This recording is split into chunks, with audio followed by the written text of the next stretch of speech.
Take one piece of patterned paper and turn it into a stack of cards. Hi, I'm Jessica Taylor from Ink It Up with Jessica, and in this video, I'm going to show you how to use a one-sheet wonder template to take one sheet of 12 by 12 pattern paper and use it to make a stack of cards. The one-sheet wonder we're going to be doing today was featured in a Stampin' Up! Catalog, and you can see here how they cut up their 12 by 12 piece of paper and used it to make 6 cards. Stampin' Up! Provided us with these instructions, which are lovely and super helpful, but not quite how my brain works when I'm cutting my paper. I've been designing my own one-sheet wonder templates for over 10 years, so I've translated this into how I create my templates, and will take you through how to choose and cut your paper, then use each piece to make a card. In my mind, there are 2 types of pattern papers. One has an all-over design that's non-directional. It doesn't matter which way you turn it. The other has an obvious up-down pattern. You want to make sure that your doves are up and down on your cards and not flying sideways or upside down. So you have to pay a little bit more attention if you're going to use a directional piece of paper. I used a non-directional piece for my cards, but I want to show you how to cut up a directional piece like the doves so you can think about which way you want to make your cards, and that will depend on which way you want to cut your paper. So the A pieces especially are the larger pieces that fit on the front of an A2 size card perfectly. And so you want to think, do you want your cards to be horizontal, so longer this way, or do you want them to be vertical, so they're longer this way? So I want my cards to be vertical, so I would want the 5 1/4 inch long way to be this way along my paper. So I'm going to leave my paper like this, and I'm going to cut it into 3 4-inch strips. So I just line it up and cut at 4, and then cut at 4 again.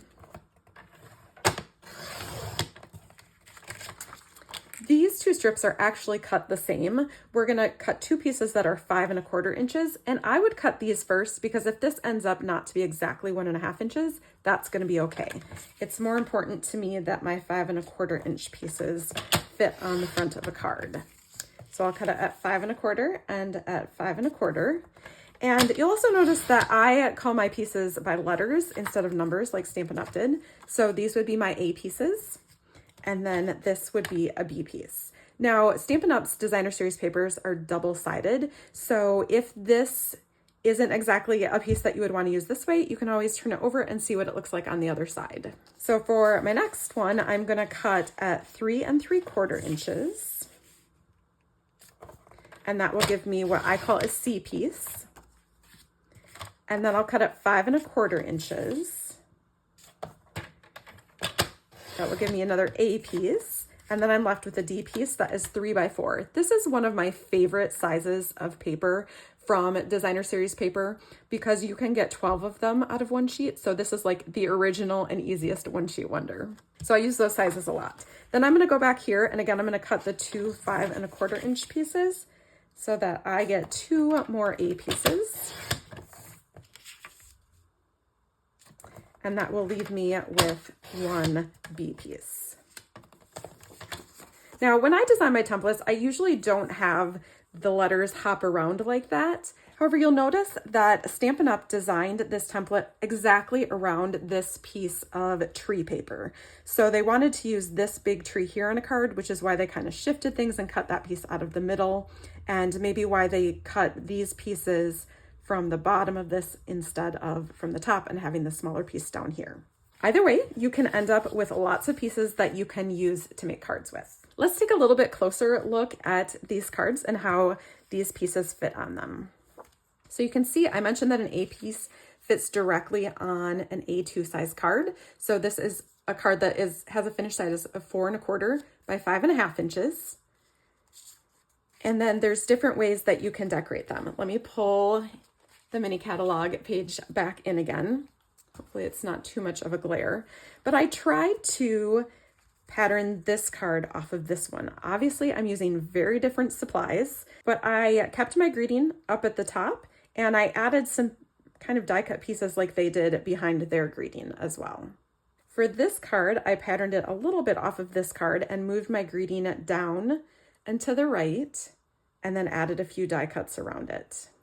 Then I kind of went rogue and did what I wanted. This one, because I used a non-directional piece of paper, I could use it kind of sideways and make a horizontal card. So I just added a greeting in the center.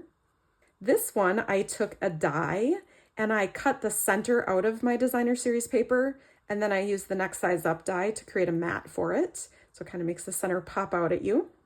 This one is patterned off of this card here, and it uses an A piece for the background, and then I flipped these pieces over. These are the two B pieces, and this was the design that was on the back of the paper. I could definitely add some more die cuts and fancy that up if I wanted to. Then we're on to the C piece here. And I'm not even sure which card that they use the C piece. I think it's the background of this card, but this is how I used it on my card. You can use it any way that you like. I love the glimmery dove. And then this D piece here, I used on my card like this. And that is one of my favorite pieces. So those are all the cards that I made with this One Sheet Wonder template. I'll put a link to download the template in the description so that you can give it a try. If you loved this One Sheet Wonder, you're going to love my One Sheet Wonder card club. Each month I share a new template along with a video showing you how to use it. The club started way back in 2015, so you'll also find more than 100 One Sheet Wonder templates in the club's ultimate template library, including templates for 6x6, 8.5x11, and 12x12 papers. You can join the club at onesheetwonderclub.com. Thanks so much for watching. I hope this video inspires you to grab a piece of pattern paper and make some cards.